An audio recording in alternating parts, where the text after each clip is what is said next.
Welcome to our channel. If you are experiencing a Google Play billing error and cannot complete purchases, follow these step-by-step instructions to troubleshoot and resolve the issue. Step 1. Open the Google Play Store app on your Android device. Step 2.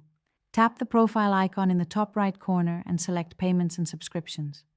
Step 3. Tap Payment Methods to review your saved credit cards, debit cards, or PayPal accounts. Step 4.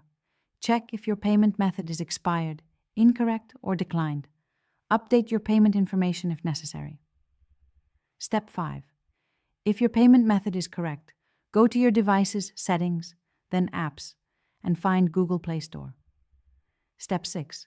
Tap Storage and then Clear Cache to remove temporary files that may be causing the billing error. Step 7. If the problem persists, try removing your payment method and adding it again in the Google Play Store settings. Step 8. Restart your device and attempt the purchase again. If the issue continues, contact Google Play support for further assistance. Don't forget to like this video and subscribe to our channel.